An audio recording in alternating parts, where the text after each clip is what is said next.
Good afternoon. I see a lot of us are already here. So why don't we get started? You should be seeing the first slide of today's presentations. Let me ask first, are there questions left over from the first two sessions that we've had so far? Hands, anybody?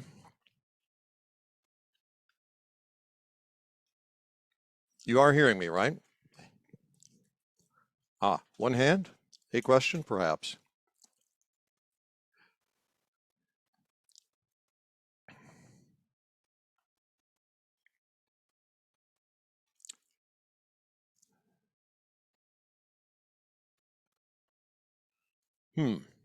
Sorry, how do I save the graphs on? The graphs from Neuron? Yes. Okay, very good question. And we're talking here about how do you save a session file. Okay. No, not session file. I just want to save the graph generated from the session file. Oh, you want to save a graph. You want to actually print a graph to something that you can then edit, perhaps. Yes. And then, for publications and stuff like that. Okay.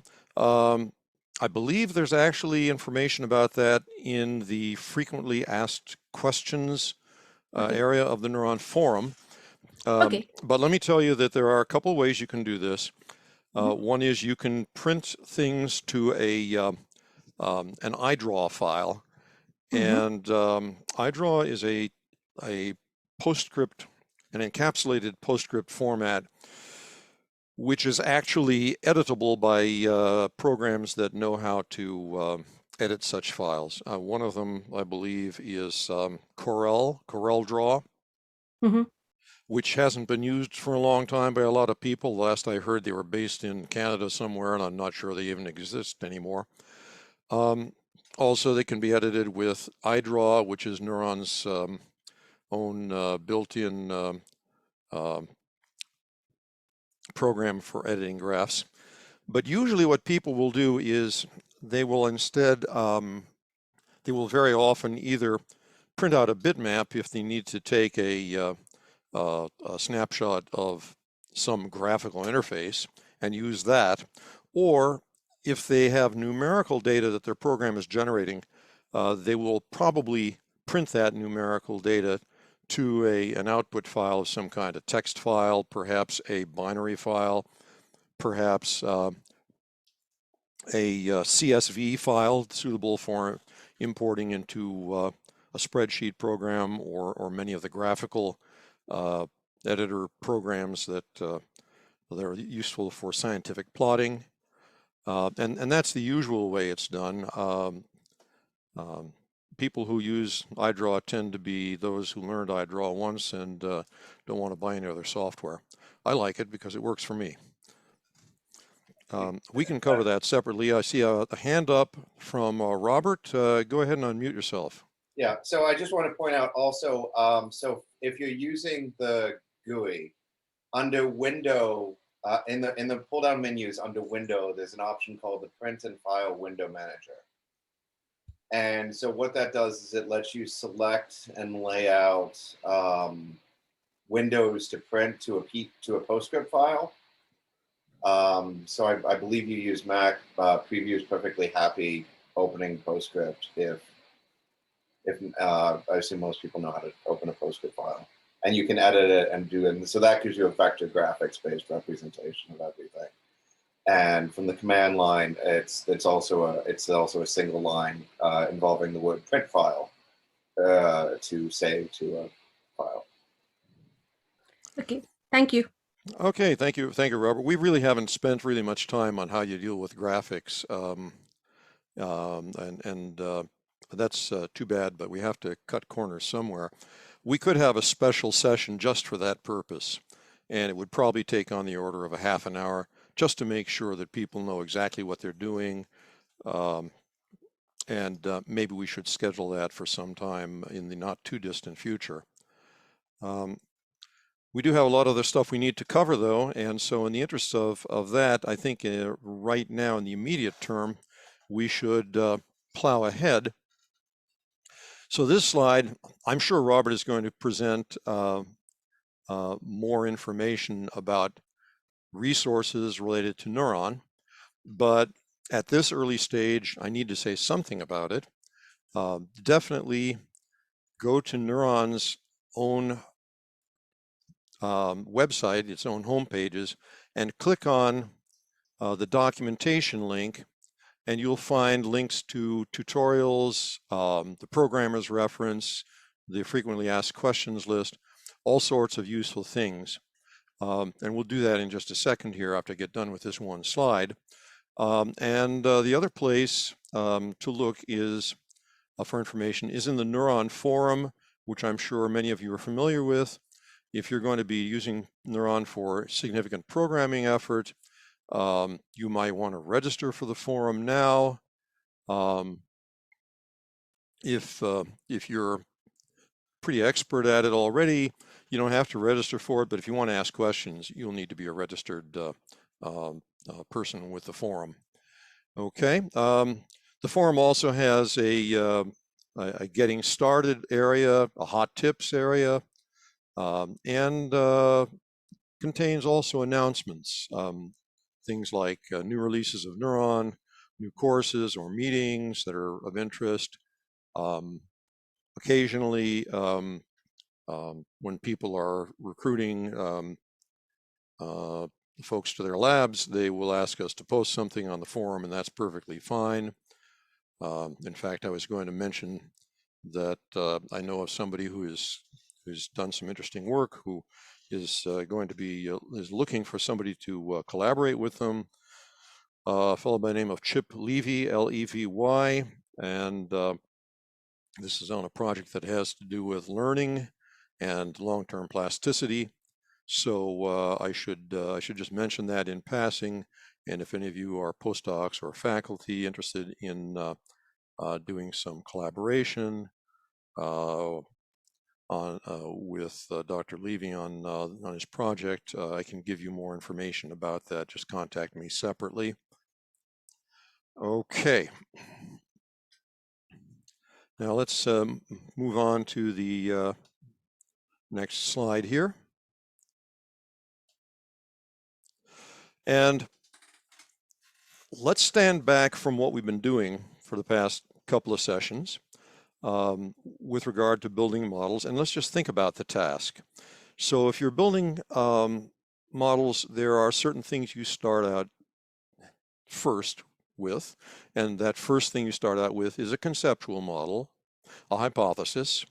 And once you have your conceptual model, oh great, just spilled water and landed on my UPS. We'll see if that works. It's not salt water, it's not soup. Let's hope that things dry themselves out. Oh my goodness, that does not look good.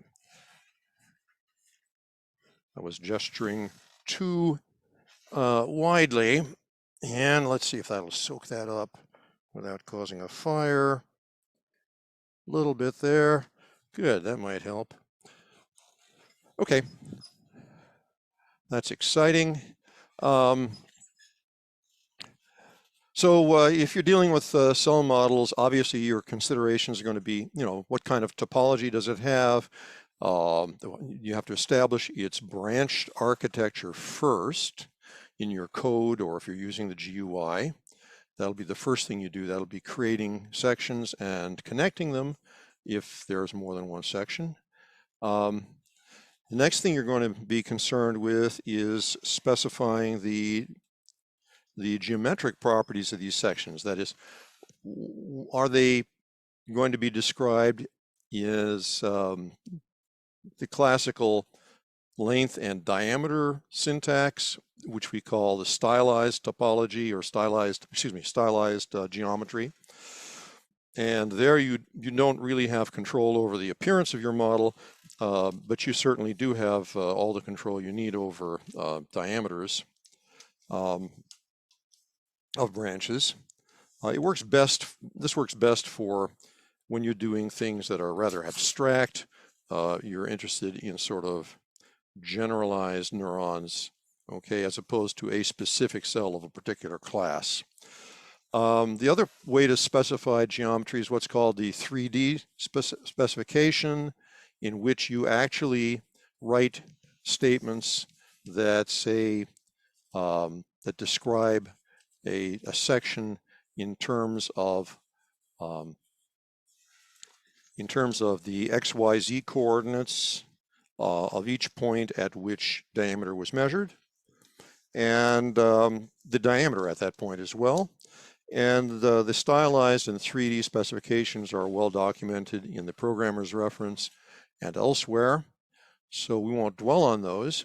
The next thing you're concerned with is specifying biophysics. And by this we mean what kind of channels are present, are they density mechanisms, or are they localized to particular areas that require representation as a point process? And when I say localized, I mean clustered on a scale that is well below the length constant of much shorter than the length constant of a usual cell. And so synapses, the channels in the postsynaptic region are a typical example of something that can be represented as a point source of current, because its spatial extent is far less than the anatomical size of most compartments you're going to be dealing with. So this is the task you're going to be interested in doing when you are specifying the properties of your model, and you should probably do it in this order: branched architecture, the geometry of what you've got, of what branches you have, and then their biophysical properties. And if you follow that sequence, your code will be well organized, easy to read. Other people will know what you're doing. Okay. If you're dealing with network models, your first task is to think of course, the architecture of the net, but also what cell classes are going to be present. So you're going to have to define each of the different cell classes, which means you're back to building cell models. Okay. So each different cell class, you're going to have to go through these considerations of topology, geometry, biophysics. And you're going to want to work with these a bit to explore their properties to make sure that what you have implemented in the computer is what you expect and what you need to have in your model. Remember, at each point, you're trying to make sure there's a close match between conceptual model and the computational implementation. So you need to know something about your cells. You're going to want to know how excitable are they? Do they fire spontaneously? If they do, is this what you wanted? Do they fire in bursts? If they do, is that what you wanted? Or do they not fire in burst, but you do want them to fire in burst? All that kind of testing, you've got to do that with your individual cell components of your network before you get to the point of building the network. And then your last task is to create the instances of the different cell classes. Is how many different pyramidal cells do you want? How many different granule cells? Do you need chandelier cells, et cetera, et cetera, et cetera. And then you connect them together. So that's the sequence of your workflow for network models. Okay. All right. So when we think about building, say, a model of a cell that has a branched architecture, we have to think about what kind of an architecture is it that we want. We want something that's a stick figure cell, in which case the stylized length diameter type of representation will be perfectly fine. Or is it something that's going to have a lot of anatomical detail, specifically from detailed morphometric data, say in a Neurolucida file or an SWC file or one of the other morphometric data exchange formats? Okay, so you've got to decide which of these it's going to be. Are you going to be using the length diameter specification, or are you going to be using the XYZ diameter 3D specification? You also have to think about what channels are going to be in your cell and where are they going to be. Are they going to be uniformly distributed over the surface of the cell, in which case they're going to be density channels, okay? Density mechanisms. And when I say uniform, I don't mean literally the same channel density everywhere. What I mean to say is are lots of different branches of your cell going to have these channels over their surface. We can handle inhomogeneities along the length of a branch just fine. Okay, so if you have a density mechanism that is a mechanism that is defined by an N-model file that says suffix and then the name of the mechanism, then that's something that's going to be present in all segments of any section into which you insert that mechanism. Okay, if it's non-uniform, what is the non-uniformity? Is it something you can specify algorithmically? Like, can you say, well, these aren't present in the basilar branches, but they're present in the apicals? Or can you say that, yes, they're present in the apicals, but this particular channel increases its density as you get further away from the soma, the way H currents do in many classes of pyramidal neurons, for example. Okay, so you have to have a mathematical description of what is that non-uniformity. Okay, or you just have a subset-based definition. We'll just say, well, all the basilars are going to get, you know, the passive mechanism, and we won't make that vary with location. Okay, and you have to use this information when it comes to setting up your strategy for specifying the properties, whether you're writing code or whether you're using the cell builder. And finally, we get to the point of how are we going to create our cells? Do we only need a single cell? Like, are we really just studying the properties of, say, a granule cell from dentate gyrus of hippocampus? That's fine. If that's fine, well, that's okay. We don't have to define a cell class then. We could just create all of our sections at the top level of the interpreter, that is outside of any class definition. But if we think that we might want to use this cell in a network, we're definitely going to want to define that cell as an object class. Okay, and there's ways to do that in Python, and Robert's going to tell you all about that. And there's ways that will make your life very easy. Okay, and he'll show you how. And you can even do it with the cell builder. Okay, and it doesn't matter whether you've defined your cell class with the cell builder or with Python. You can use that class from Hoke, or you can use that class from Python. Okay, so let's move on to the particular cell model we're going to implement now. We want to make a branched model cell that looks like this. It's going to have a soma, which has an apical dendritic field that has 3 branches called ape, or it's ape bracket 0 to Python users, or AP1 and AP2.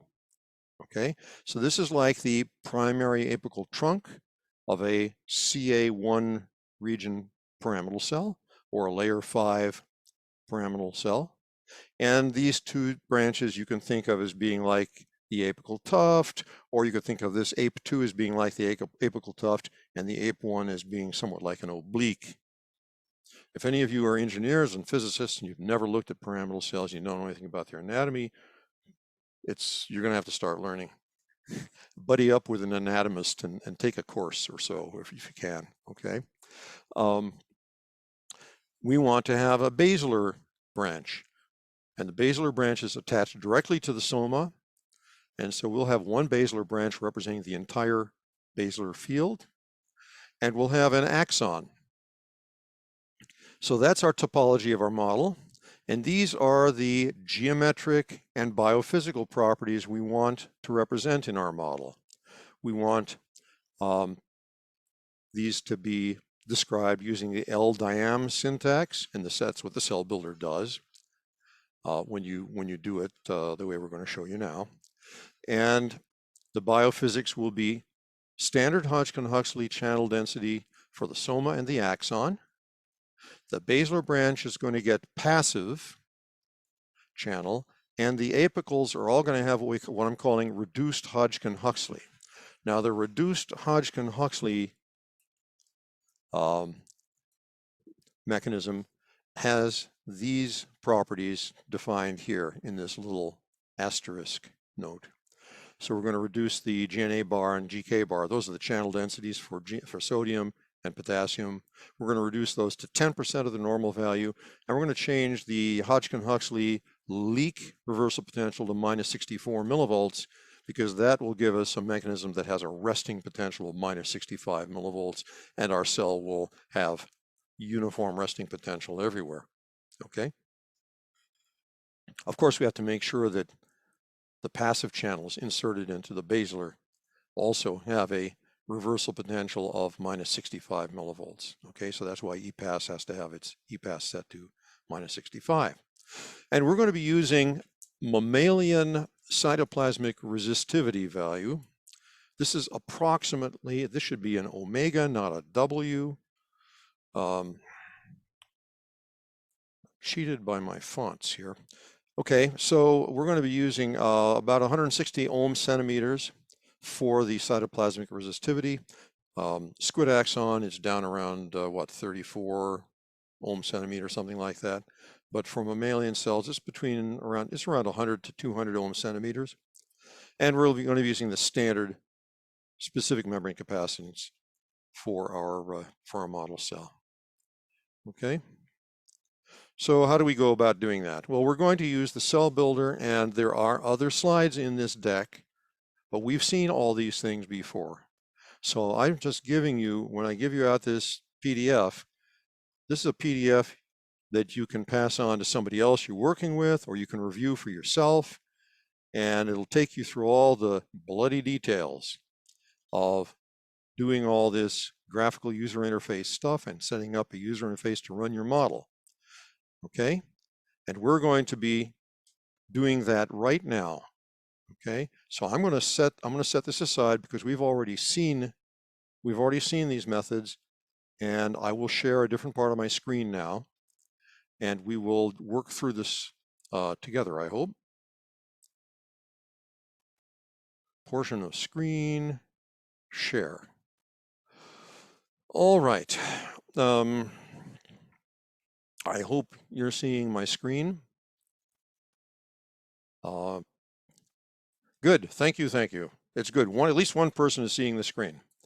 All right, so I will drag this and put this down in the right lower corner, and I'm going to get rid, I think, of that side pane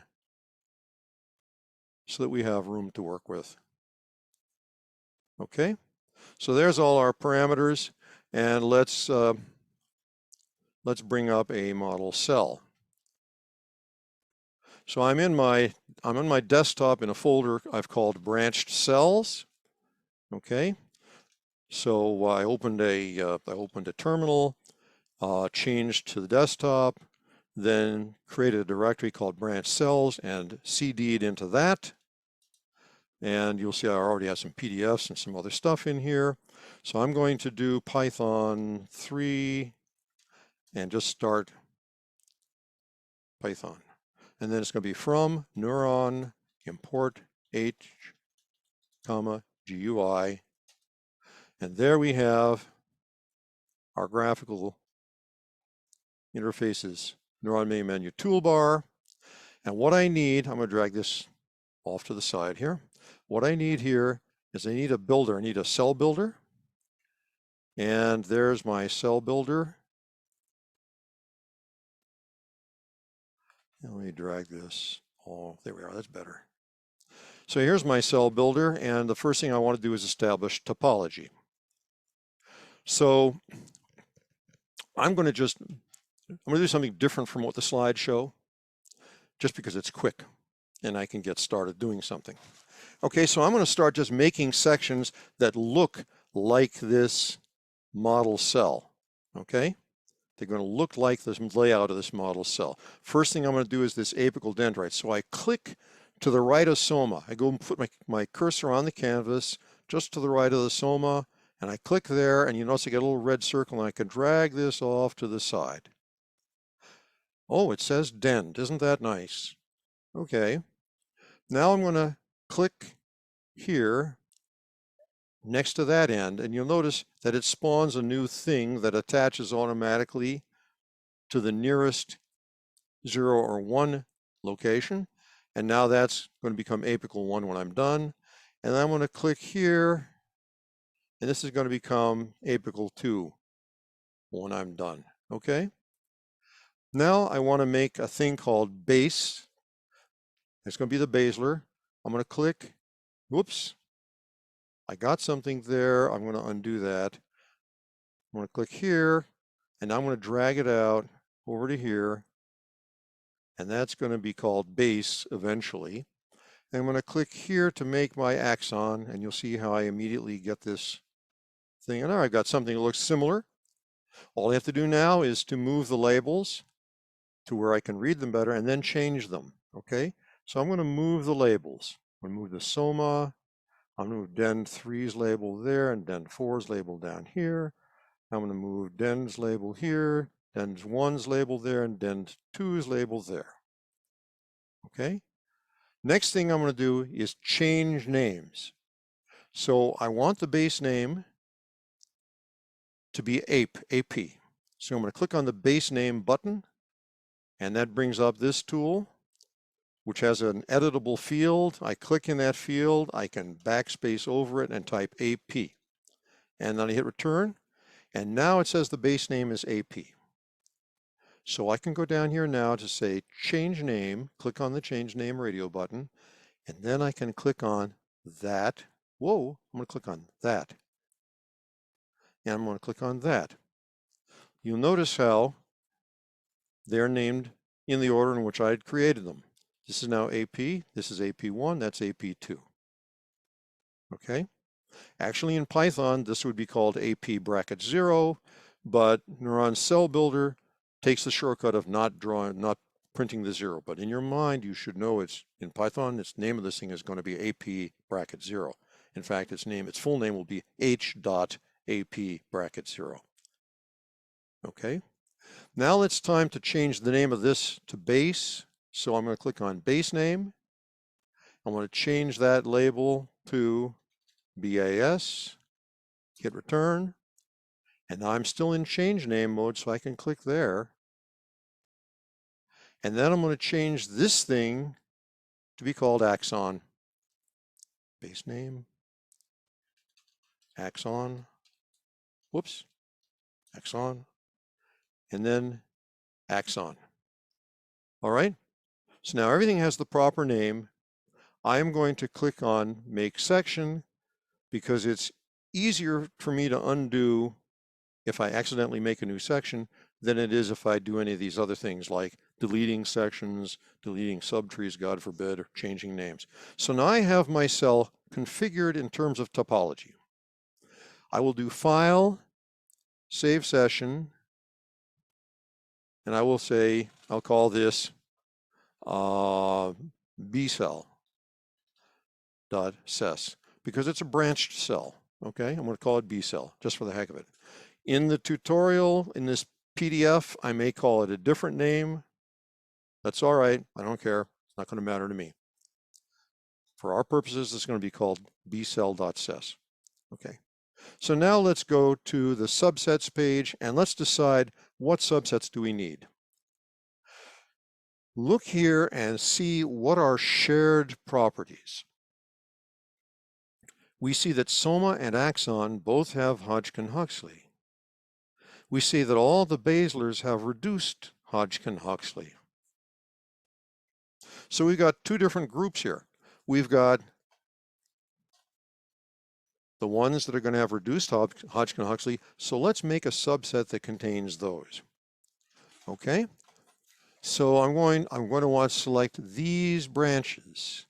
And one convenient way to do it is to select a subtree. Okay. And now if I click on a branch, it will select the entire subtree whose root is that branch. What is the root of a tree? The root of a tree is the branch that does not itself have a parent.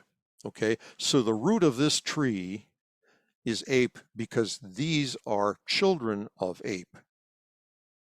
Okay, ape does not have a parent in this particular subset. Yes, its parent is Soma, I understand that, but we're making a subset that consists entirely of these branches, and in that subset, this is the root section.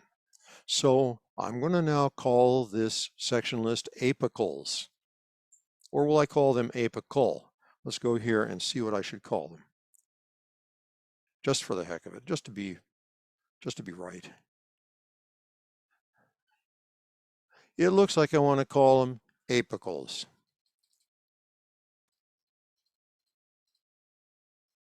Okay, so I'm going to call this, click on New Section List, and I'm going to enter the name apicals, A-P-I-C-A-L-S. Okay? All right, so now I have a subset called apicals. Now, maybe I want to define a subset called full HH, and that will contain the soma and the axon. Okay, so how am I going to do that? Let's go back to select one, and let me just click on the soma, and I'm going to hold down the shift key. Soma, I'm still holding down the shift key, and I click now on the axon, and now I have selected soma and axon.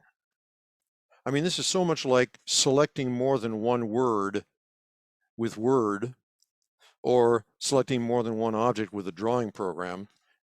It is so similar to that. So now I have, but what is that? But I've got all these are selected too. So I don't want that. Let's just go back to all. Now let's do select one.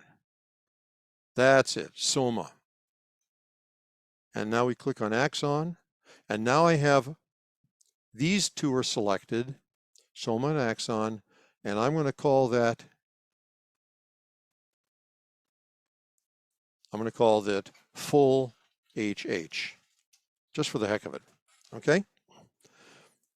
This tutorial in this PDF file may do something different, but this is what I'm doing today, okay? All right, and we don't have to do anything special with the basilar. It's in a group of its own, and now we're set. We have all of our subsets, okay? So, do another save session, just for the heck of it. Double click on bcell.sas. Go ahead. There we go. Okay, now we're ready to do geometry. We're going to use the d lambda rule to specify the spatial discretization everywhere. So for the all subset, it's going to be the d lambda rule. Okay? All right. For everybody else, they're all going to have, for all the other parameters we're going to specify, which are lengths and diameters, they're all going to have different lengths and diameters, aren't they? We look here and we see there's the Soma's got 2020, the apical 0 is 402. These all have different lengths and diameters. So there's really not much point in grouping these things. We'll say distinct values over subset. Okay, so everybody's got a different length and diameter. Okay, now we clear the specify strategy checkbox by clicking on it. I see d lambda is 0.1. This is fine because this usually gives us a very good spatial discretization. Okay, that means to give each of these branches an nseg such that no segment is going to be longer than 1/10 of a space constant at 100 hertz. Not the DC length constant, the length constant at 100 hertz, where membrane capacitance is dominant, okay, where the membrane is maximally leaky. And this will give us a good spatial grid, okay? And the values that will be chosen will be odd values, okay? This strategy automatically takes care of making sure that they're odd values. Okay, so we want a Soma that's a 20 by 20. I'm going to do divide by 5. I've clicked in that field and did /5. That'll give us 20. Apical 0 is going to be 400 long. So I'm going to click on this up arrow here, the spinner's up arrow, 2, 3, 4. 1 is going to be 300 long. And 2 is going to be 500 long. I'll just click right there and just manually change it to 5. Okay. The basilars are 200 long. The axon is going to be 800 long. Okay. And now let's scroll down further, drag this bar down, and expose all the diameters that we're going to be using.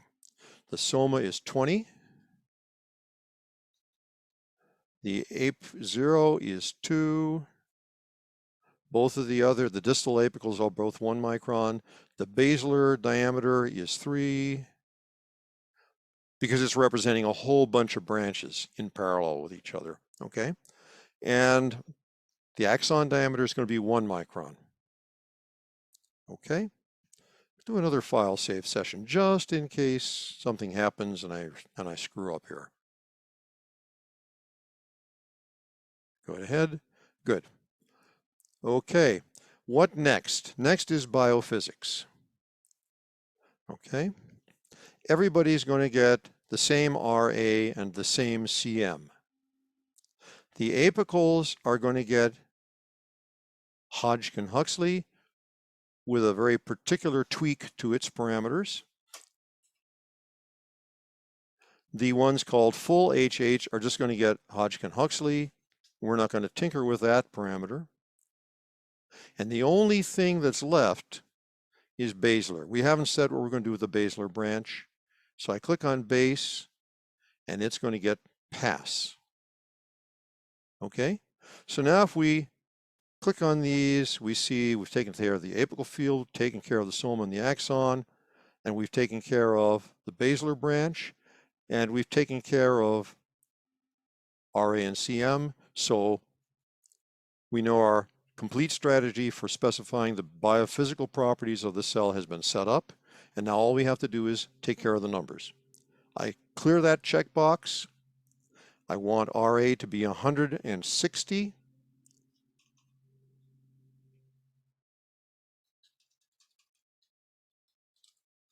Okay, I see a hand.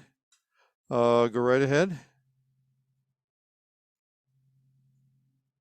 Okay, Right. sorry, I think I missed a little bit about the HH channels and things for the different bits when I'm trying to input it. And also I see that on your screen, it comes up as apicals has got management and things, whereas mine is not coming up with that. Obviously, Okay, let me go back. Let me go back to the specify strategy thank you. page. Okay, so here we are on the specify strategy page. Let's just Yeah. click on these one at a time. All subset has RA and CM Yeah. because everybody's going to have the same RA and CM. Yeah. The apicals are going to have Hodgkin-Huxley, but we're going to fiddle with the channel densities. Yeah. And those are going to be different than they are in the subset that's got full HH. If I click on the full HH subset, the only thing selected Okay. there is HH, and that's fine. It's going to get full HH, and I'm not going to tinker with those parameters. Okay.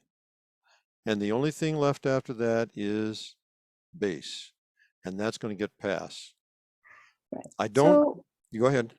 sorry, my question was going to be, while we have got them already subgrouped or, subcategorized, why are we still seeing them individually? Oh, because this is a menu that you use to specify your strategy. Okay. So you want to have exposed the names of all sections and the names of all subsets. And Okay. so here is where you decide, well, this subset is a subset because it has a particular kind of biophysical property that it shares, okay? The cell builder has no way of knowing in advance what crazy scheme I'm going to use to manage the biophysical properties of this model today. So it just offers me starting with the largest subset and then in the order in which I specified them, the subsequent subsets. It offers me a menu that allows me to provide progressively more focused strategies. This is a very wide-ranging strategy. It says everybody's going to have these properties. This applies to a smaller subset. This applies to an even smaller subset. And then we get down to the, okay, we're not going to specify the properties of any of these branches directly because we don't have to, because they're already members of subsets. The apicals contains all the apical branches, so we don't have to fiddle with these individually. And full Hodgkin-Huxley already has the soma and axon, so we don't have to fiddle with axon or soma. And the only one that we have to deal with individually is the basilar branch. And that's the one that is going to get pass, okay? So that's the rationale of dealing with subsets like this. You're trying to make your work less. You either work hard or you work smart. We're trying to work smart, okay? Less clicking around, fewer opportunities to make mistakes. So when I clear the specified strategy, I'm ready to go with Hodgkin-Huxley, excuse me, I'm ready to go with the cytoplasmic resistivity. Membrane capacitance is what I want. The apicals, what does the reduced Hodgkin-Huxley mean? We reduce GNA bar and GK bar by a factor of 10. So GNA bar is here. I can make that 10 times smaller by inserting a 0 right after the decimal point. The GK bar, I can do the same thing. Okay. And the leak, I'm going to leave the leak conductance unaltered, but I'm going to change the leakage reversal potential from -54 to -64. Okay, -64 millivolts. Okay, and that satisfies this specification down here. That's the stipulation for all of the apicals, that they will have this so-called reduced Hodgkin-Huxley. When we get to the branches that have the full Hodgkin-Huxley, you'll see that it lights up. It reminds me it's soma and the axon, and I don't have to do anything special with those. And then when we get to the basilars, the basilar branch, I should say, it is going to have an EPAS of -65. Well, we see it starts out at -70, so let's add 5. Okay? And now we are set as far as our biophysical properties are concerned. File, save session, bcell.ses, go ahead. Saved it. Okay? All right. And now our cell is fully configured. And all we have to do is experiments. Okay, so I'm going to zip through this first. And now we're at the point where we can do what's called management. We've already saved the cell builder to a session file. What I'd like to do now for this purpose of illustration is to save this model as a cell type for use in a network. So I'll click on Management and click on Cell Type. Okay. And now I'm going to click on Class Name. I want it to have a particular name. I clicked on the Class Name button, and I'm going to have it called B cell. Okay? All right?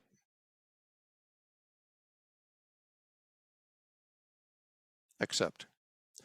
The branched model cell. I'm going to ignore this other stuff down here, except for this I'm ignoring. This I'm going to do. I'm going to save the code for this in a file. Okay, so I'm not bothering with this select output business or this threshold thing. I'm just going to save the code in a file.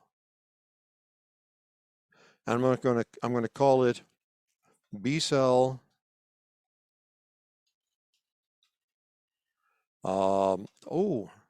bcell class. Okay, dot hoke. And it's hoke code. Okay, so it's the bcell class which is being saved here. The hoke statements to generate an instance of this model cell. Okay. So I have saved this session file. I can close everything and come back to it later if I want. File, quit. Okay.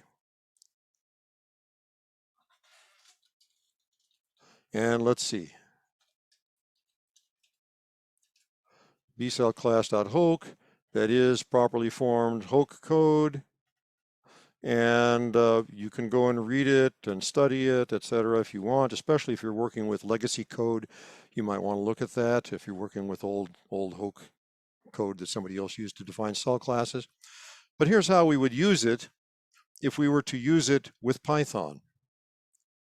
I'd start Python.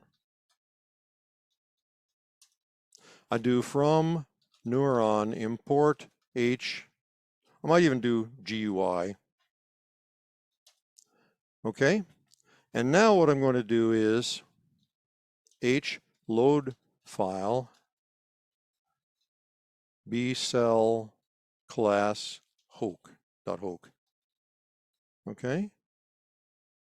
So it's H load file parens bcell class.hoke. Hit return. Ah, it succeeded.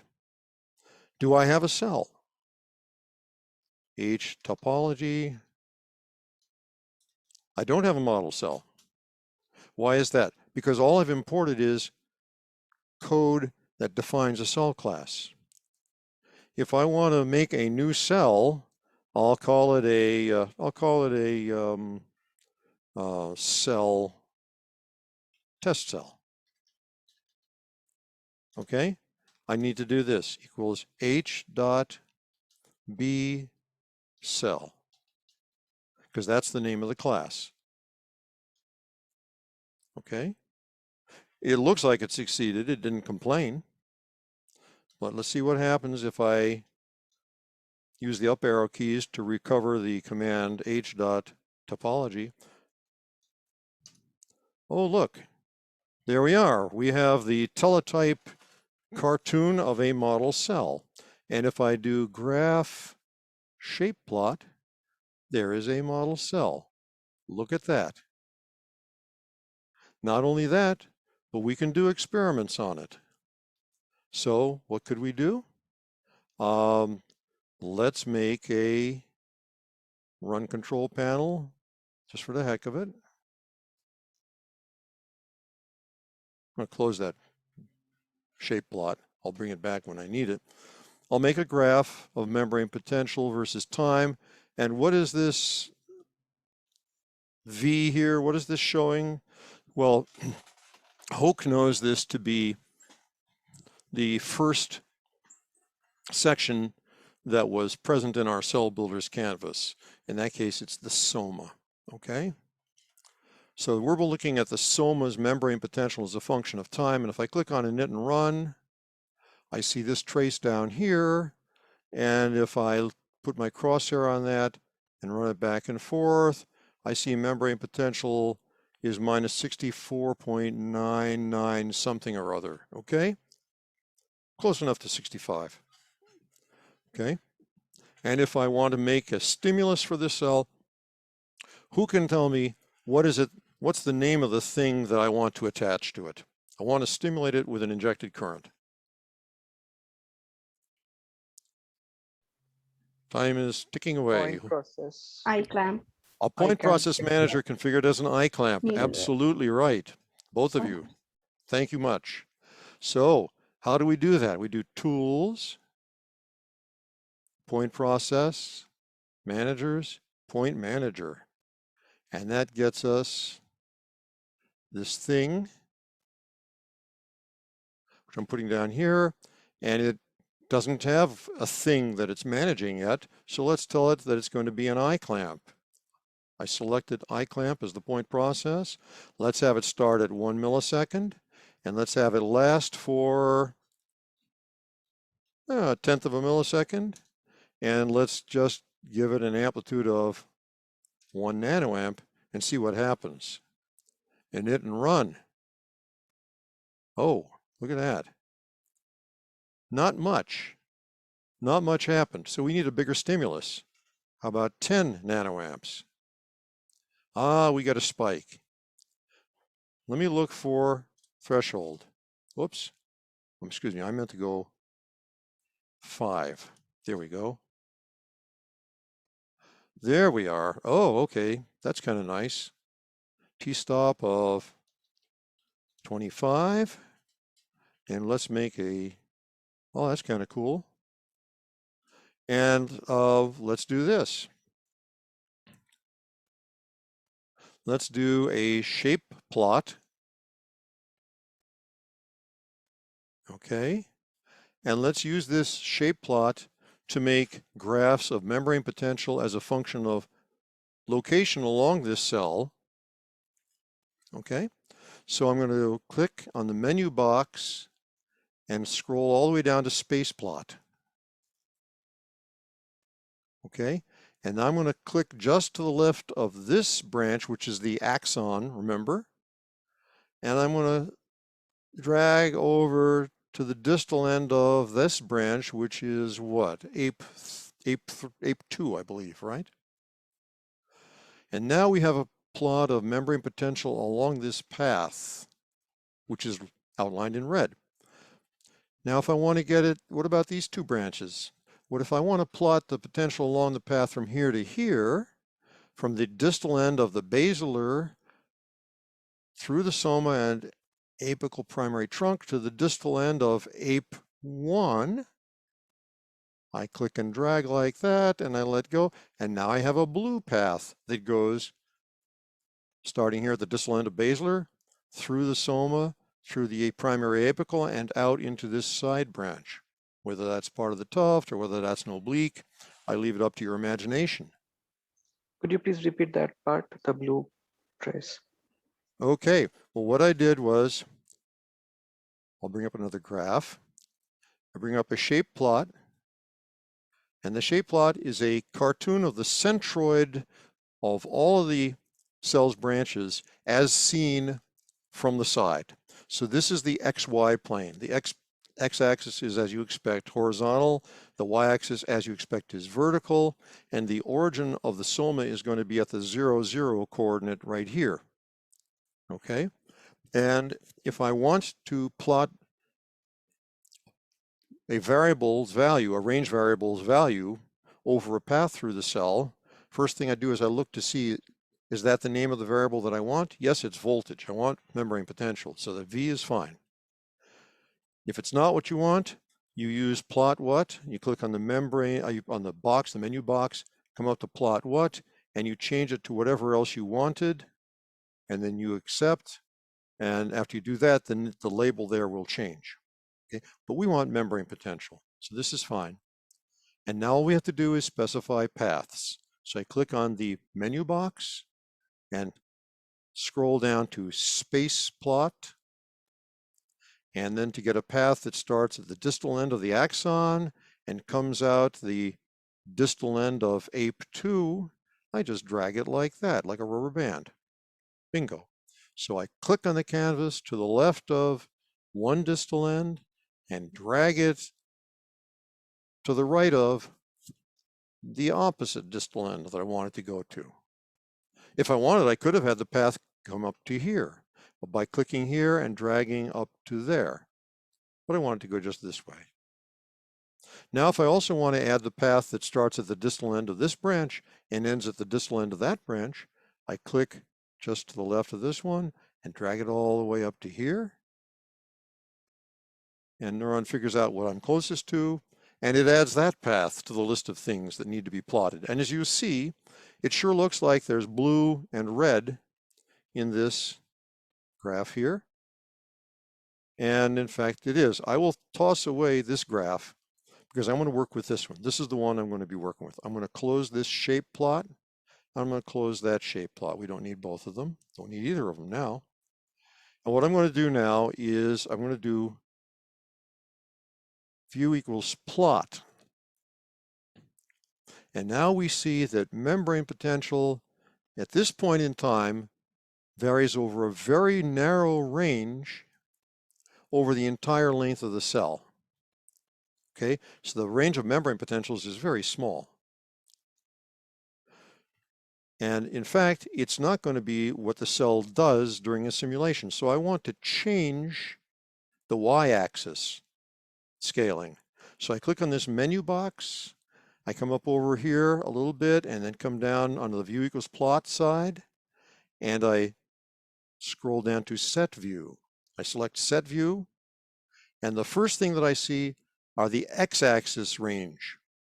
The x-axis range is minimum, maximum value. So it goes from -800 to 1,000. Okay, that's fine with me.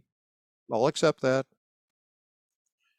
And now it shows the y-axis range, which in this case, it has figured out it wants to go -65.8 to -64.5. That's not enough. I want it to do just like this graph. I want it to go from -80 to +40. So what I do is I click in this numeric field, I back arrow or backspace or delete or whatever you're doing, and then I type -80 space 40. And when I've got what I want, I can hit the return key. And lo and behold, I now have a nice looking graph. And I can click on init, and I can do init and run. Whoops, that went way too fast to see anything. Click on init. Let's go 1 millisecond at a time. 1 millisecond, the first millisecond is dead. There's nothing happening, right? Stimulus starts at t equals 1. So if we go 1 more millisecond, and another millisecond, and another millisecond, and another millisecond, you can see how the membrane potential of the cell starts to evolve with time. Okay? And if we want to do that again, a little bit more close attention to what's happening, I do init, then continue for 1 millisecond. The stimulus hasn't started yet. Now I do a single step. The stimulus just began. Another single step. Another single step. Okay? Now we'll do another single step, another and another. Ooh, you look at that, it's collapsing back to 0, isn't it? But the channels close to the cell body have all been depolarized, and they've been depolarized just enough that they start to provide enough current to force the cell to regeneratively depolarize, at least in the vicinity of the cell body. And you'll see how the proximal end of the axon is now starting to take over as the most depolarized part of the cell. Up until this point, it was always this little part over here, which is the cell body itself, that was most depolarized. But now most of the depolarizing current is coming out of the axon, and that's why this is leading the cell up. And let's continue, single step. You see it gets more and more ahead of the cell, and it starts to evolve into a full-blown spike. Okay? Remember, the voltage we're seeing here is the voltage at the cell body, lagging way behind the voltage there. So, single step, and we now see our spike launch and propagate away from the cell body. So already this membrane here has reached the maximum of the spike, and this membrane here is starting to repolarize. Whereas this part of the cell, where the apicals are, is still on its way up. The apicals have so much less regenerative current in them because they reduce the channel densities for the sodium channels, that it's taking them much longer to make a spike. Okay, so we'll continue to single step.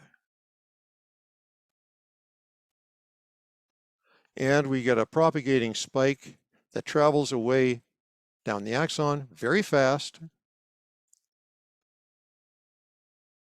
We see the spike in the cell body, and we notice that the spike in the apicals is propagating away from the cell body, but very slowly because we've reduced the channel densities so much. Yes, sir. Question. Unmute, unmute. Yes, thanks. So when we were selecting the paths for the space plot, first we selected the red trace and then the blue trace, but the Soma might have gotten selected in both the paths, right? So Sure.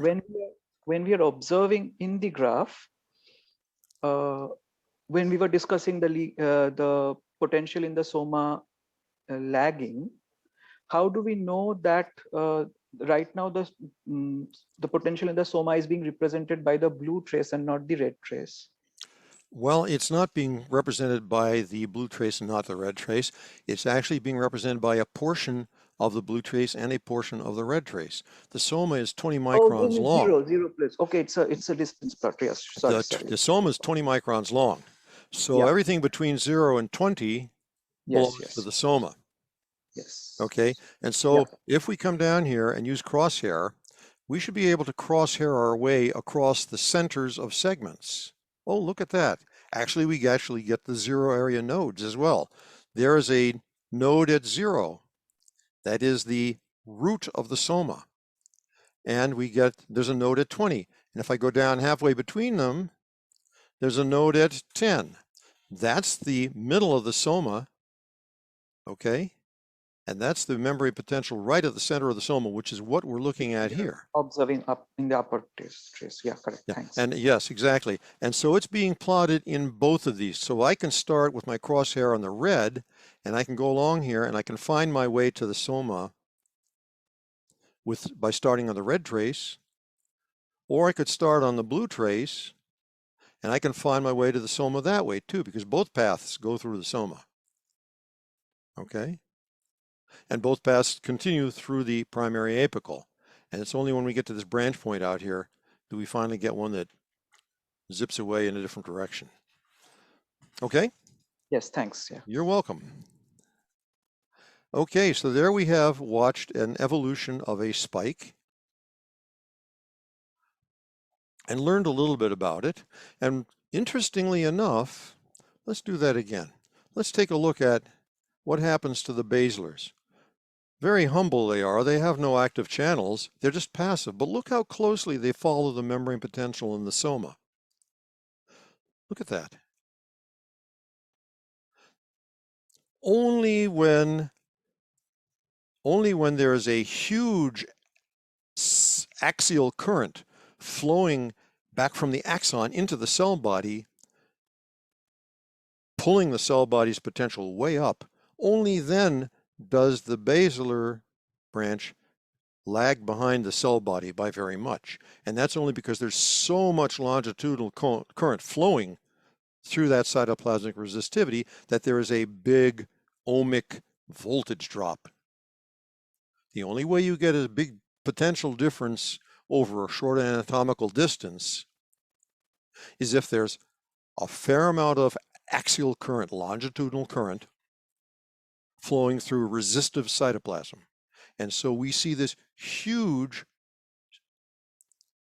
gradient of potential with distance. And that means there's a lot of current flowing back from the axon into the Soma, pulling the Soma up, and flowing back from the Soma back out into the basilars, pulling the basilars up. Okay?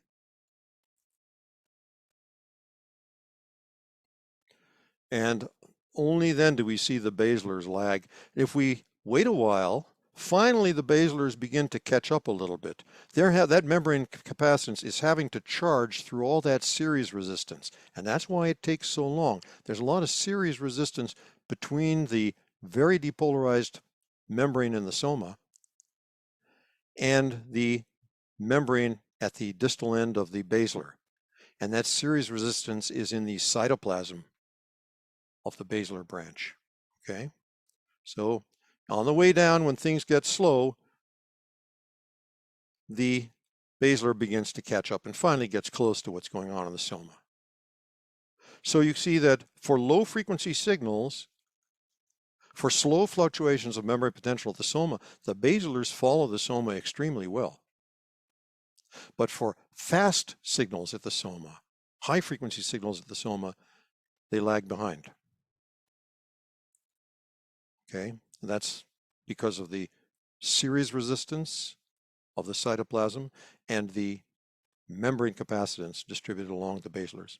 Okay, so that's wonderful. A lot of biophysics there. Okay. And I could save this now if I want. Let me do this. File. I will save this session and I will call it a bcelrig.ses just for future reference. Okay. Okay. So all I have to do in order to be able to use this is to create an instance of the B cell, and then I'm fine. And we get one by saying test cell equals HB cell. And then we have all these sections, and we can do all this interesting biophysics. Okay. All right. So we did that to save it as a cell type for use in a network. I'm not going to bother exporting it to a HOK file. Those of you who are working with HOK, and if you want to do that, you can do that. That's fine. You can do that on your own time, and then if you run into a problem, contact me. If you need to discuss something about it, or you can just export it to the interpreter and deal with a model from the get-go. I'm not going to do that here. We have a lot of other stuff to cover. Okay, and so we've done this. We've created the interface. Got the, oh, there's the run control panel. You might want to look at this because it does define what these different buttons do. I use single stop a heck of a lot. I haven't used continue for or continue till in these examples, but those are handy. And in fact, those are callable from Python. You don't have to use these silly buttons. And it's very useful to use continue for or continue till, okay? Directly from Python. All right. Okay. So let's see. We've done that. Again, this is structured so that you can work your way through this on your own. Okay. I see there's another hand. Yes, sir. Go ahead. Oh, I just wanted to ask, is there a way to convert a session file to HOK file or something like that? The answer is you can, but why would you? Because it works. We saved that session file, but forgot to add a HOK file later. But you can come back and then save the HOK file. That's the way you should do it. Well, what you can do is, and I think there's, I should probably have an example of that, but here's an example of what you can do. Suppose I have a text editor. I'm gonna use VI because it's here, and it's cheap. Okay, and I'm going to use it to make a thing I'm going to call example.HOK, and I'll say, oh, if I'm working with HOK, the first thing I'll do is I'll say load file nrngui.HOK. Now, why do I do that? Is because this makes sure that the standard run system and the graphical libraries are loaded into Neuron so that you can start this file either by using nrniv or by using nrngui, it doesn't matter.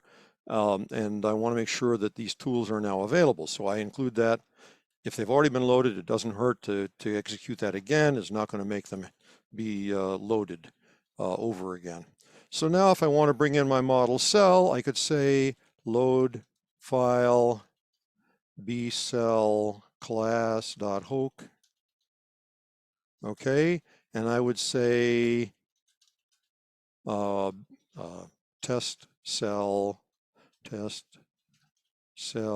equals new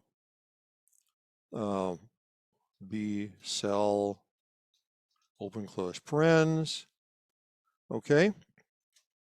And now let's say I have a graphical user interface that I've already created. Okay. And it's all this stuff.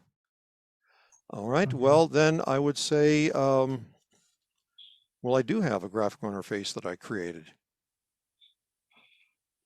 And what is it called? It's called B-cell rig.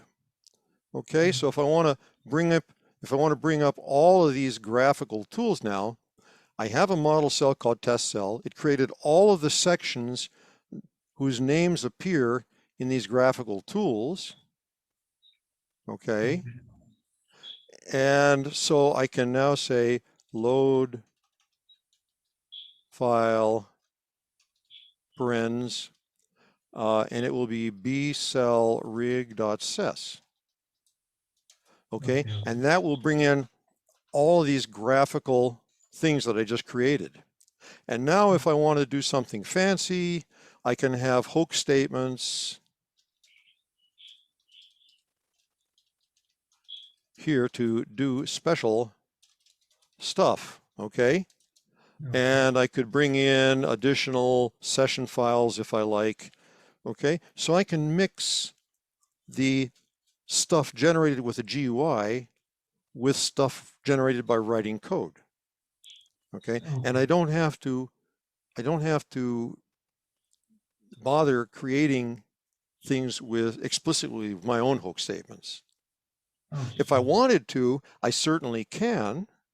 And in fact, sometimes what I'll do is I'll make my own panel of buttons that have my own labels on them that will do things according to procedures and functions that and statements that I write myself.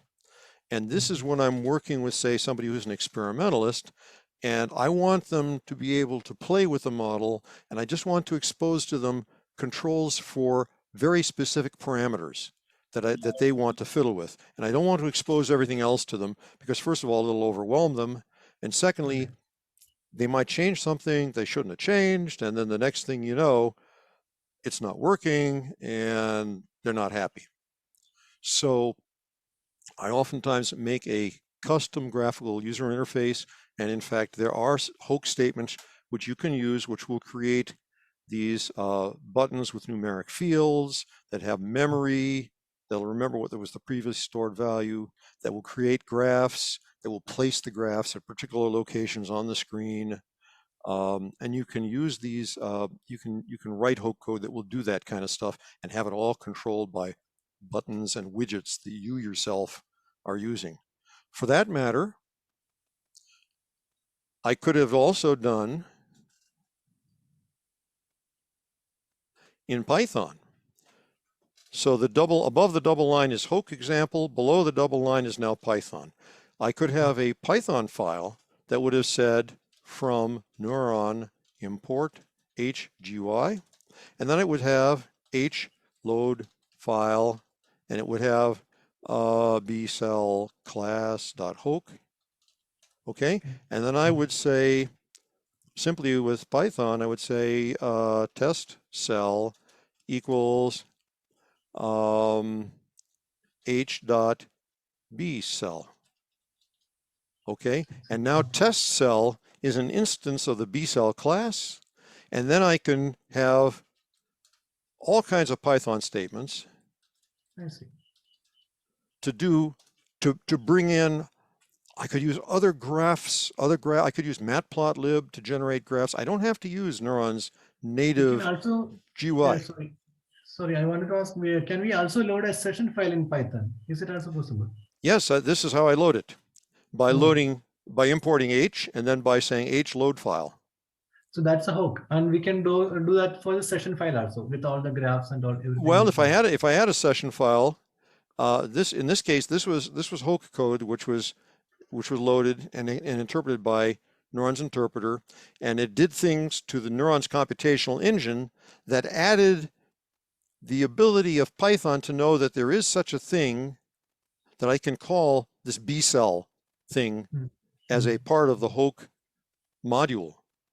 And then I can give it a Python alias, and I can work with that Python alias. And in fact, we can try that with Python. That might be useful to just do. Let me just do that. File, quit. So now let me see, I have here, okay, so I could say Python 3 from Neuron import HGUI. I could then say load file, quote, B cell class dot hook. And I could say test cell equals HB cell. Okay, and now I could say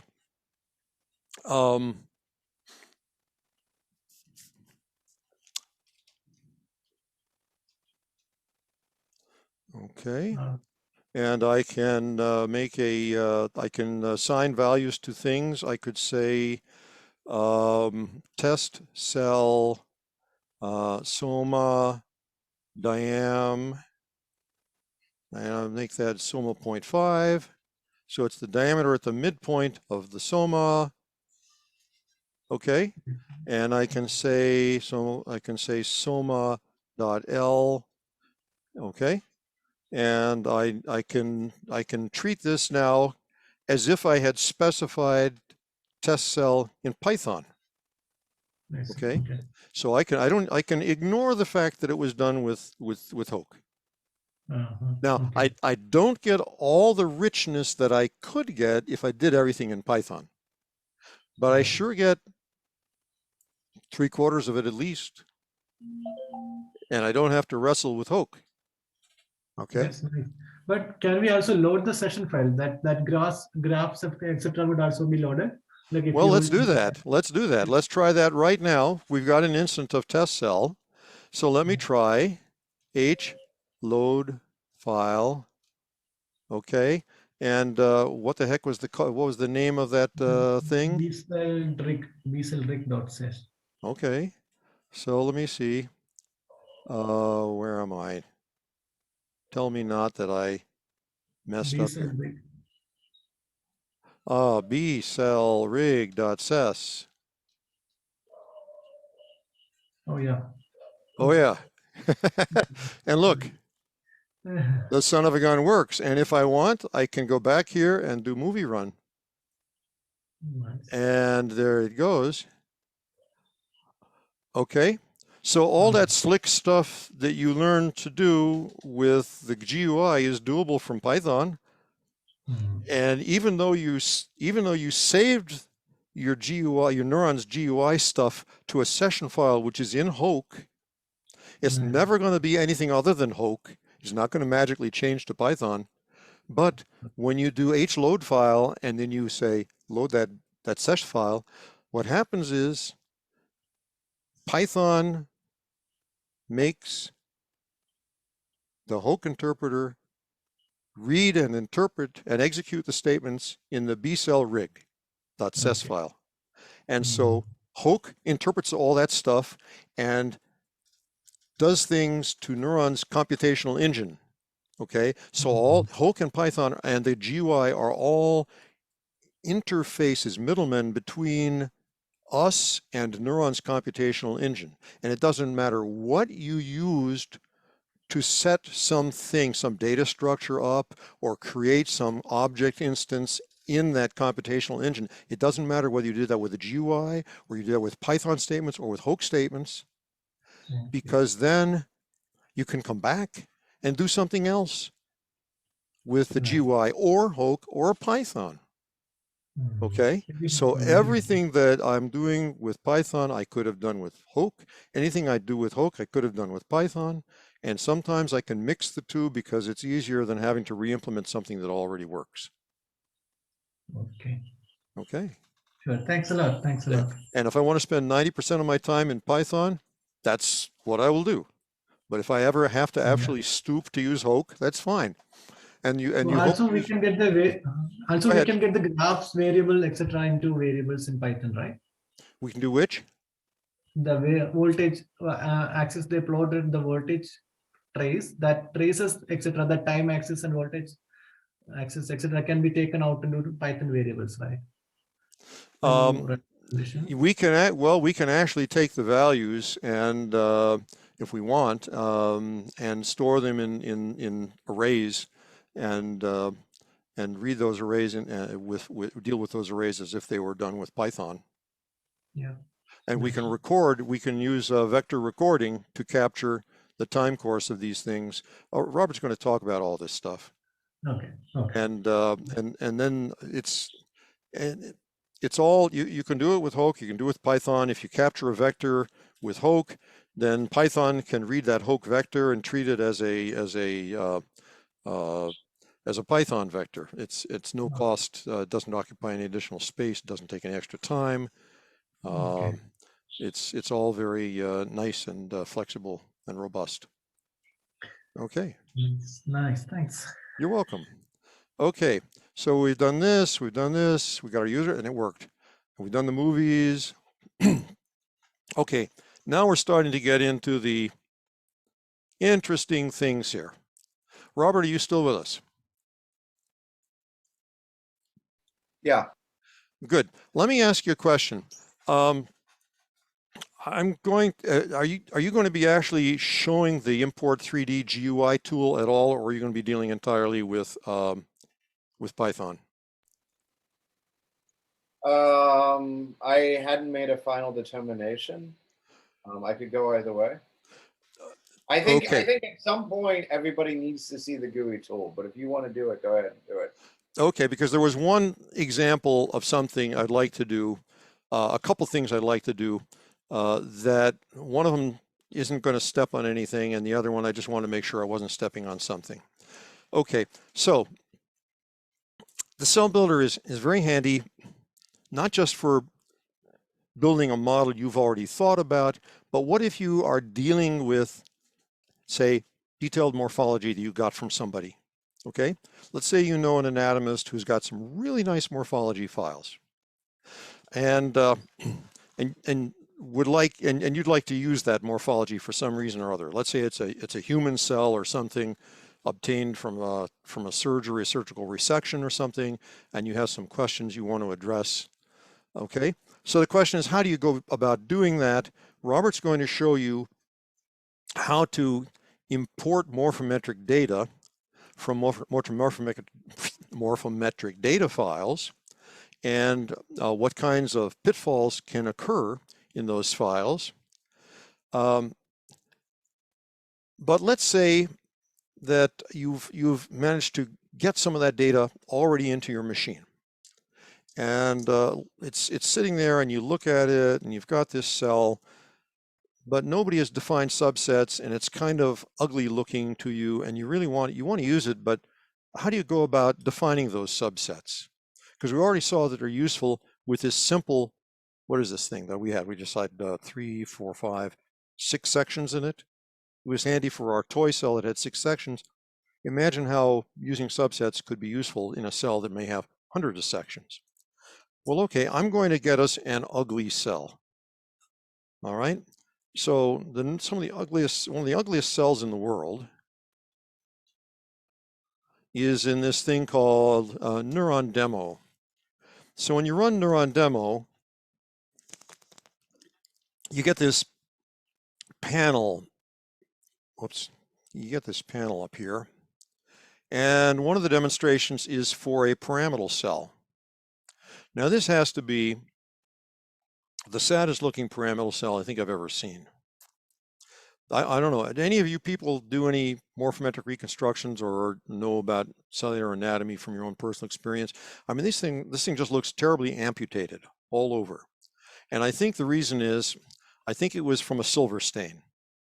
And those of you who know histology will know that silver stains, metallic stains tend to be capricious.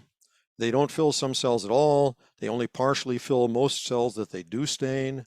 And so I think this was from a silver stain. The advantage is they make really dense staining. It's real easy to see. It doesn't fade. So this looks to me like an ugly cell reconstructed from a silver stain. But it doesn't have any particular, nobody said where there's the axon, where there's an axon, or where the apicals are, or where there's basilars, or even where the soma is necessarily. And the question is, how can we assign these different branches to subsets? Well, the first thing we're going to do is I'm going to get the morphology of this into a cell builder. I'm going to use a trick that the cell builder makes easy. So I'll bring up a cell builder, and when a model cell already exists in Neuron, I have a single model cell here, its sections already exist, you can go to the management page and import, okay? And you click on import,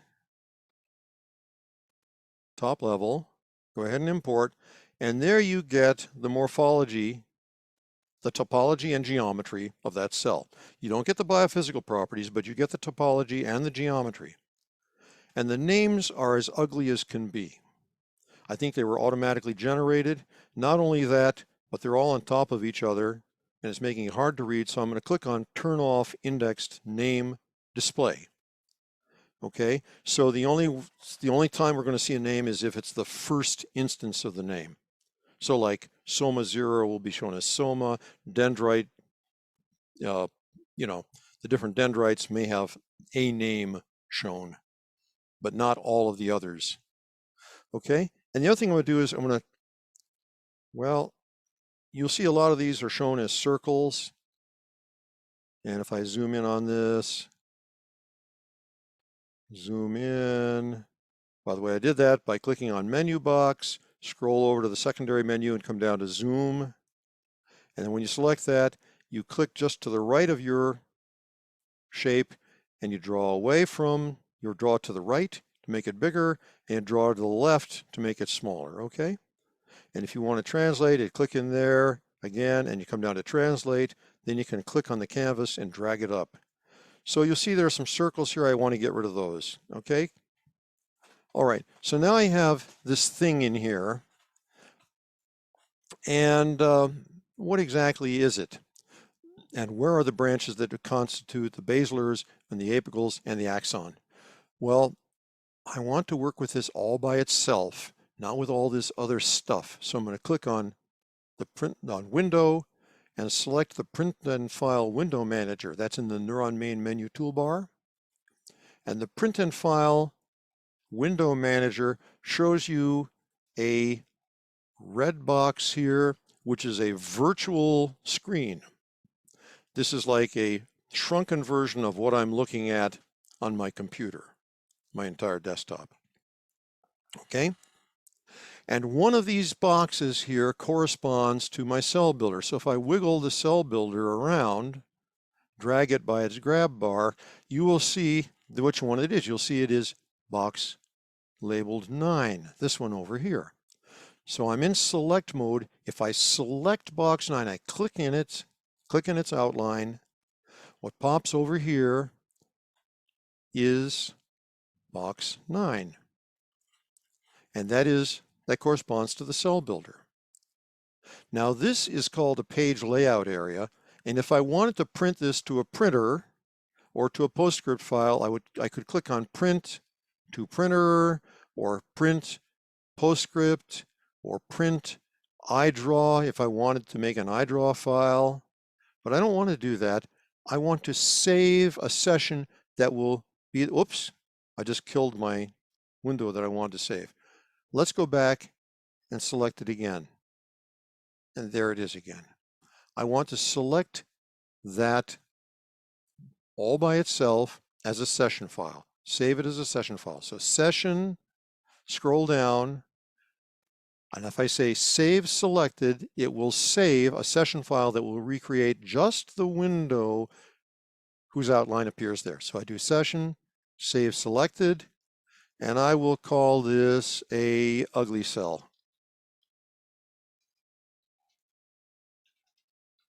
.ses. Okay. Now I can quit Neuron file, quit. And now I can look here. Oh, I see there is ugly cell. It exists. Okay. So if I do Python 3 from Neuron import HGY, and I can do my hload file thing, hload file ug the cell.ses. Here's my cell builder, and there's my branched architecture. Now, I want to label groups. If I go to subsets, I don't see any subsets. So what I'm going to do is I'm going to make, will it help to make a shape plot? No, let me just zoom in first. I will click on the menu box, select zoom in, and then I will do translate and drag this up, and I'll go back to zoom in again. And I'll translate again, and I'll zoom in again. Okay, so now I can see Soma right here, and I happen to know that that horizontal line there, that transverse line, is in fact a thing called Soma. That is the Soma section. That's the representation of the Soma Centroid. So if I click on select one, I click there, I have selected only one thing, and it's the one called Soma, and I will make a section list if I want, called somatic. Okay. All right. You don't want to use the same name for your section list as the name of any of your sections. Okay. So I got this thing called Soma. It's a Soma section, and it belongs to the somatic subset. Good. Now, let me do view equals plot. Now here's the apical field. Let me zoom back in. Whoops. Darn it. Zoom in out. And if I translate up and down here, there's the apical branch right there, the apical trunk. And there are some obliques coming off of it as I get near the soma. Okay, let me zoom in a bit further. Translate, zoom, translate. And it looks to me like this dendrite is the root of the apical field, the apical tree, the apical subtree. So I click there and say select subtree. And I click on this branch, and you see what I've highlighted. If I do view equals plot now, I've highlighted the entire apical field. And I will call this apicals. Okay? Now I've got the apicals. Now, I happen to know from working with this cell that this thing down here is not a dendritic branch. So you could say I'm cheating because I have special knowledge. But if I zoom in on this, okay, you can see how that looks like that thing may actually arise from soma. And so it does. This dendrite 5, let me do select one, and then let me zoom back in. Whoops, I'm sorry. Select one, and let me now do zoom in. that is in fact an axon. So I'm going to say new section list. I'm going to call it axonal. Okay. All right. So what's left? I've got the somatic branch. I've got all the apical branches. I got the axonal branch. There's a whole lot of others that haven't been highlighted yet. Why? And what are they? They're basilar branches. So let me go back to all, and I'm going to take away, I'm going to subtract the somatic branch. Boom. Then I'm going to subtract the apicals. Boom. Then I'm going to subtract the axonal branch. And what's left? The basilars. New section list, basilars. Okay? So now I have completely parsed the topology of the cell. I have a subset for each of the major divisions of its branches. Okay? And I can save that to a session file, and I will call it ugly subsets.ses. .ses. There we go. So now I have taken care of that. All right. Well now, flush with success. I'm ready to conquer the world, right?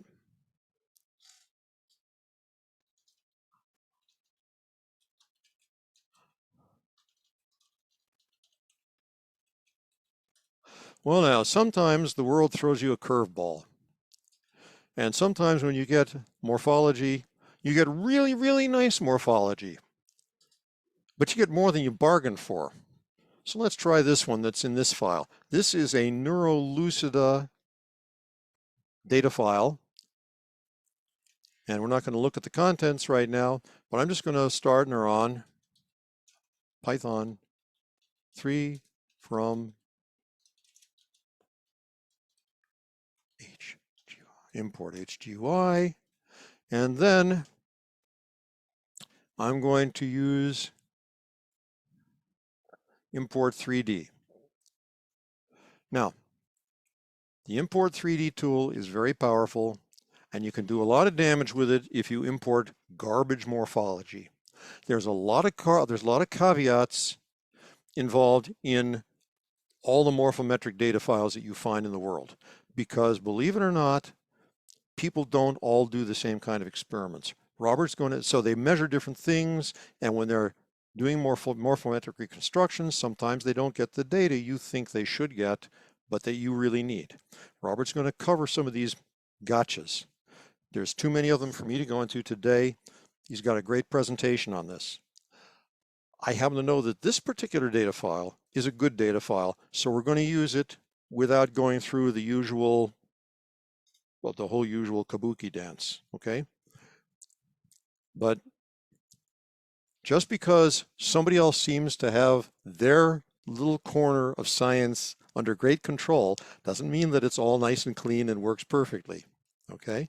So you people coming from a non-anatomy background, if you're going to be using a lot of detailed morphometric data, make friends with an anatomist, ask about staining and fixation, what kind of artifacts those can produce, ask about a numerical objective, spatial resolution, what kind of problems people run into when they're doing morphometric reconstructions if they need to know details of branch diameter down to the submicron level. Because believe it or not, at least half of the surface area of most cells is in branches that are on the order of a micron, micron and a half or so, or less. And we're getting seriously close to the wavelength of light there, and your ability to resolve things is very not too good.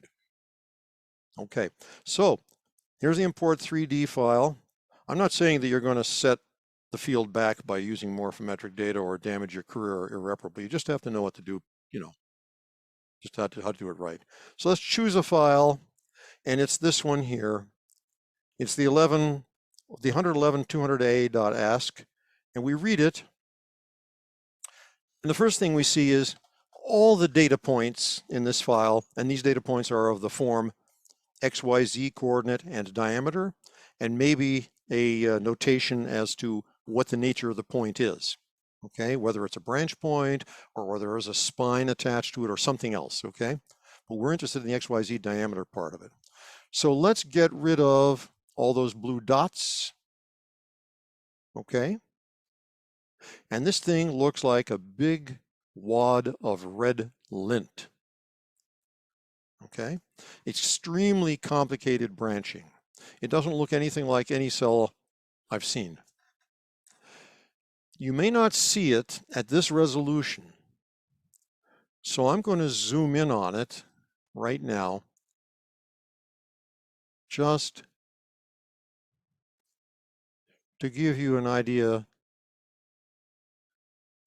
Okay, now you see a lot of wiggles in these branches, and I think that's because of some shrinkage in the tissue when it was fixed. That's usually what causes all of this curlicue type zigzagging. Okay, and we're looking here, and you'll notice how there's this lime green lines in here. They're not very thick, so they may not be too visible to you, but all these black branches and red lines, the red lines are generally centroids of branches.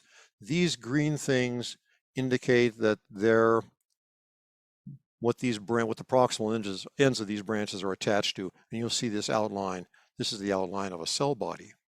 Okay. All right. Let me go back to view equals plot. And there's another one down here. There's a little green dot there, and there's a little green dot down here. I'm showing you this now just to show you the kind of complexity that you can have in a data file. Because the first time I ran into this file, I didn't notice those little green dots, and I just went ahead and hit export. The export button gives you a choice of exporting to a cell builder or doing what's called instantiating. I'm not going to instantiate, I'm going to export to a cell builder. There's a whole tutorial about the cell builder on Neuron's website, and Robert will probably show you some more stuff about it. We're just going to take the shortcut of exporting to cell builder. And you will notice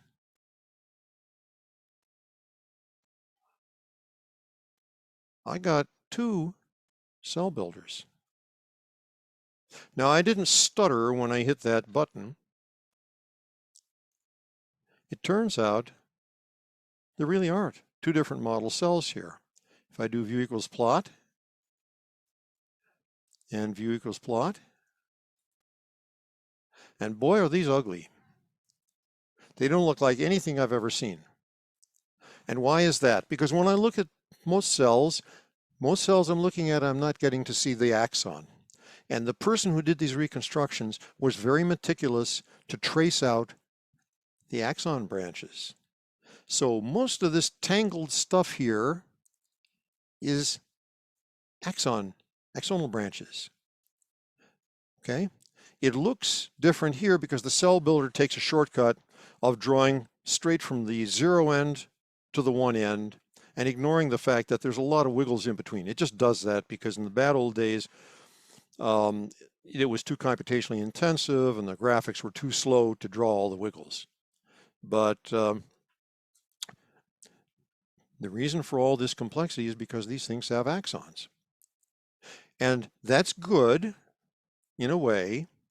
I think we can save now our 2 cell builders. I want to do window, print file window manager, and I'm going to save, obviously, this is 1 cell builder, that's number 3 outline, and this is the other cell builder, number 4 outline, and I'm going to save this one, session, save selected. I'm going to call it top cell.ses,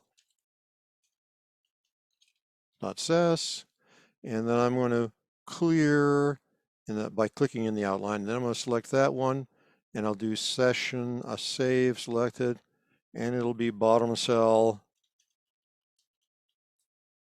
.ses, and get rid of it there. So these session files are now saved. File, quit Neuron before anything happens that might be bad. So now let's see here. Okay, let's just load top cell. Python 3 from HGUI, and now I'll say h load file top cell.ses. Okay, there's our morphology. Okay, shape plot. Oh, there isn't one. Continuous create, graph, shape plot. And there's our detailed morphology properly rendered to the screen. And that's pretty ugly. Okay. Now, this might be just perfectly fine. Suppose you're just interested in the properties of this cell. This cell, complete with all of its detailed axon, may be exactly what you want. But let's say you were thinking of using this cell in a network model. And let's say that for your network model, you're really not interested in the shape of this axon because you just want whatever it is the axon does for the cell electrically, and you're going to be watching that cell for when it spikes, and then you'll be using network connections to other cells that you're going to set up yourself depending on some kind of a hypothetical connectivity scheme. You know, you might assign each cell to a particular location in space, and then you'll say that this cell projects axons in a certain geometric pattern in space with a particular density of presynaptic boutons, and then you'll say that any cell who's got dendrites in that field will get attached to according to some probabilistic rule. So you don't really care what the axon looks like because you're going to just throw it away. Okay, you don't want the shape of this axon to govern the shape of your network. Okay, so let's get rid of the axon, because if we leave the axon there, it's going to have lots of compartments that chew up a lot of cycles, and it's not only going to do that, but it's going to impair our ability to make nice visualizations of our cell for publication, okay, and to show visiting congressmen. Very important to entertain visiting congressmen. Well, how can we do that? How can we get rid of the axon? Well, one way we can do it is, first of all, let's look over here. Oh my gosh, the people who did these cells were really good at it, and they even went to the trouble to define somatic, axonal, basal, and apical sets. So we're going to take their word for it that these are in fact the axonal branches. Okay, and look at how extensive they are. Compared to the apicals are nothing compared to this axon. And that's the way it is for a lot of pyramidal cells. The projection field is often much larger than the dendritic field of the cell that makes that is making the projections. So how can we get rid of these? Let's go back to topology. And let's go back to subsets. I want to zoom in on this and see where the proximal end, where is the root of the axonal tree. So I'm going to zoom in.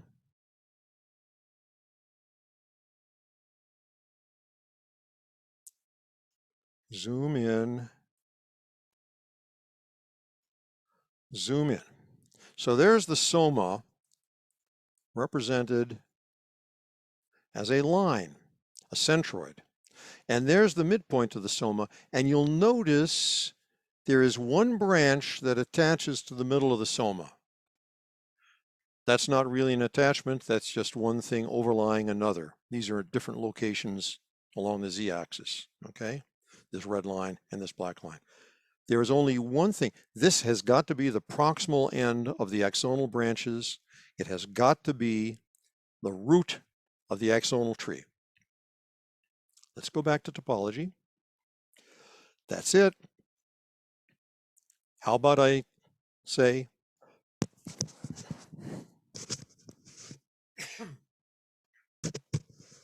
say, delete subtree.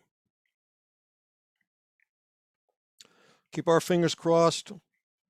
Click on this branch. Oh, it didn't happen. Core dumped.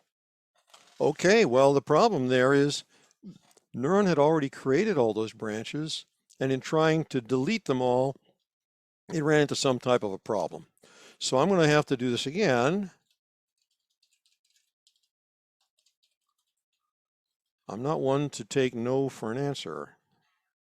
Okay, it is H, load file, and what was it called? Top cell.ses.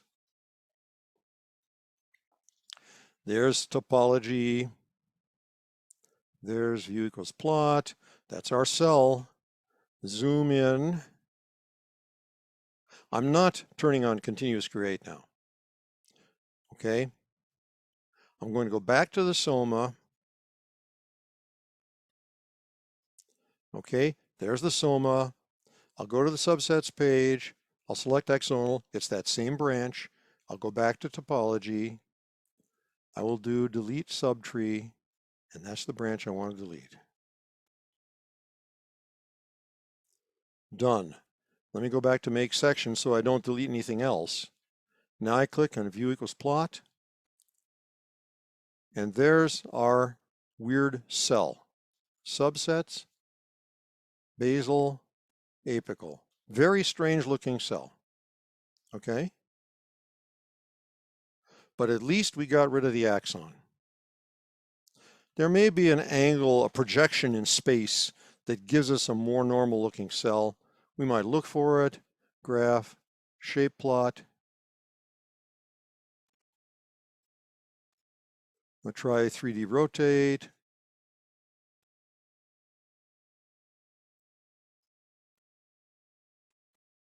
I don't know, it's just weird. It's just a weird cell. Okay, but at least we got rid of the axon. Okay, so that's how you do cell surgery. Okay? And what we would probably do if we were working with that cell, we'd create a class of that cell and we'd add our own axon to it, just maybe the axon hillock and the initial segment, just enough to take care of the excitability business, and then we would use that in our network. Okay? And finally, we've seen how to use exported Hoek.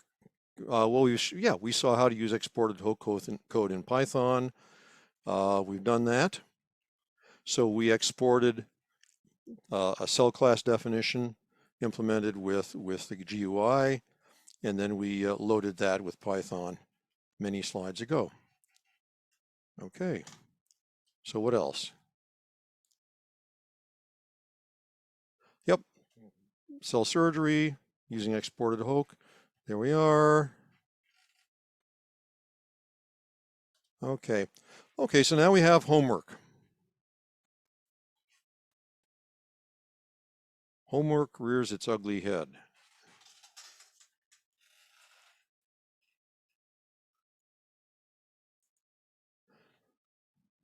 Okay. What I'd like you to do is I'd like you to use the model cell we built earlier today to do an experiment, a couple of experiments. I want you to attach a current clamp to the cell body and have that current clamp deliver a 1/10 of a millisecond depolarizing current pulse starting at t equals 1 millisecond. And I want you to find out the smallest amplitude of that pulse that is required to elicit a spike. I'd like you to do that to just 2 significant figures, okay? The next thing I'd like you to do is I'd like you to replace the current clamp with an alpha synapse, okay? And that's easy to do. Once you have a model cell, just use, I'm just going to do something very quick here. Oh, well, I don't want to do that. Didn't want to do that after all. Hide. So once we have a point process manager and we've made it an I-clamp, we can turn it into an alpha synapse later on. Okay, let's make it onset of this alpha synapse be 1 millisecond. Its time constant will be 1 millisecond. And we'll leave the reversal potential E at 0 millivolts. And what I want you to do is to find the smallest peak synaptic conductance, that's this value specified by this Gmax button here in its numeric field. I want you to find the smallest maximum synaptic conductance that will elicit a spike. I'd like you to do that to 2 significant figures. Okay? Then finally, I want you to find out what is the Gmax it takes to elicit a 1 millivolt EPSP at the Soma. We've got the synapse attached to the Soma. How big does Gmax have to be to give you a millivolt peak amplitude of that EPSP at the Soma? And I want you to also measure the peak amplitude of the EPSP at the midpoint of AP and AP1. AP2. Forget about AP1. Okay, so at the Soma, AP and AP2. Also, at the distal end of base.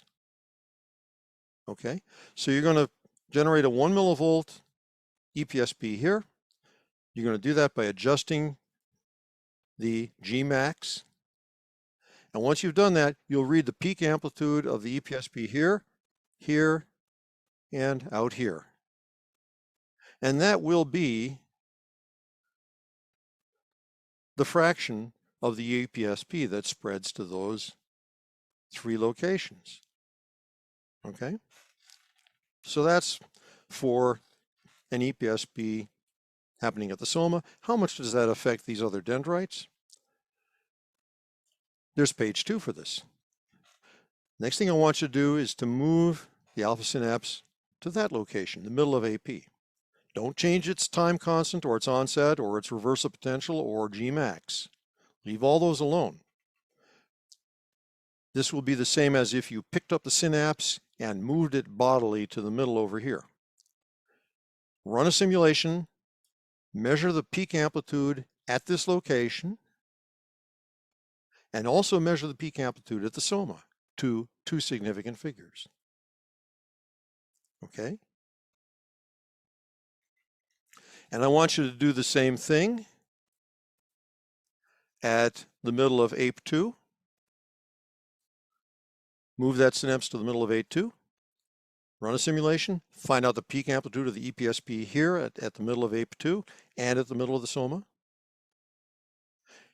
And then I want you to do that by putting the synapse at base 1, the distal end of the basilar branch. Run a simulation. Record the peak amplitude at the synaptic location and at the middle of the Soma. And I want you to organize your results in a table where the first column contains the synaptic location, that is where the synapse was.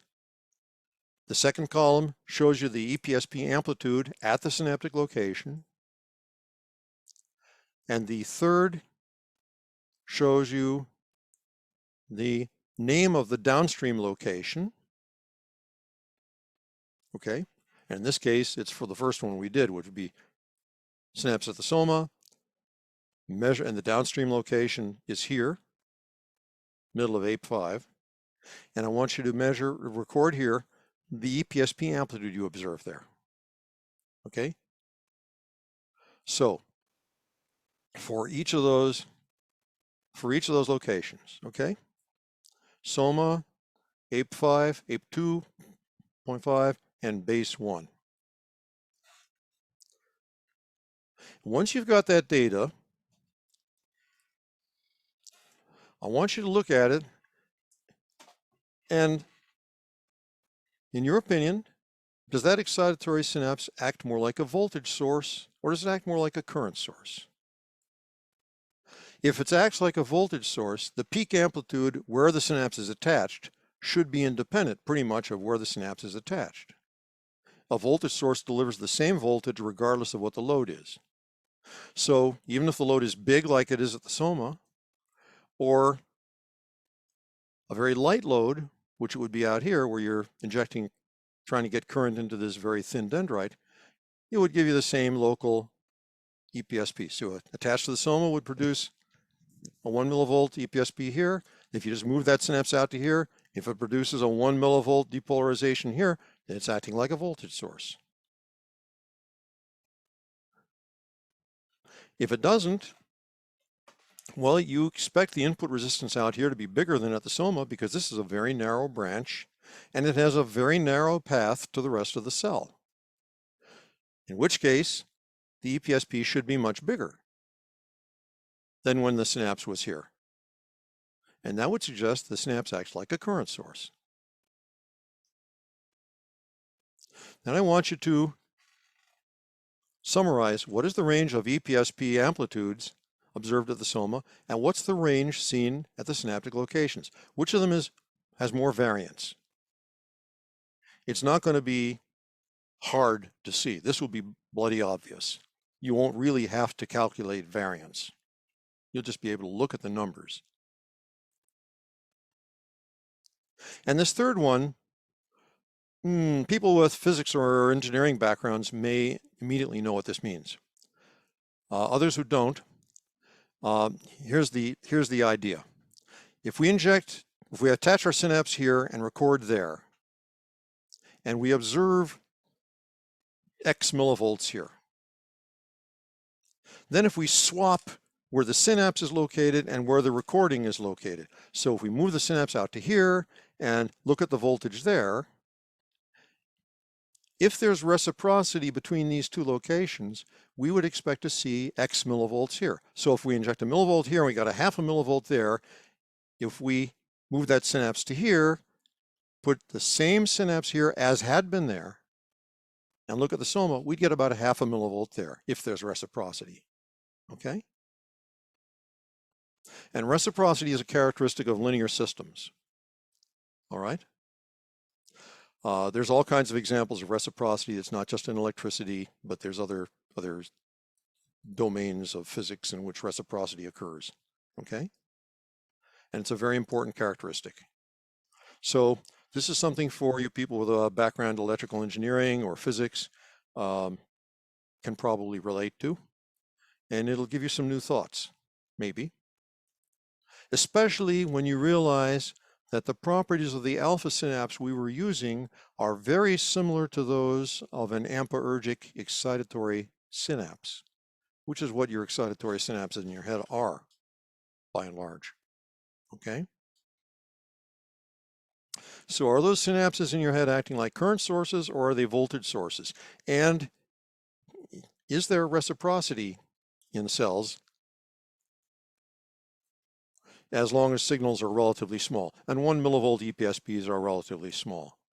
That's when you're in the subthreshold range of membrane fluctuation. That's when the cell is thinking about whether it's going to fire a spike or not. Okay? All right. Are there questions? Everybody knows everything?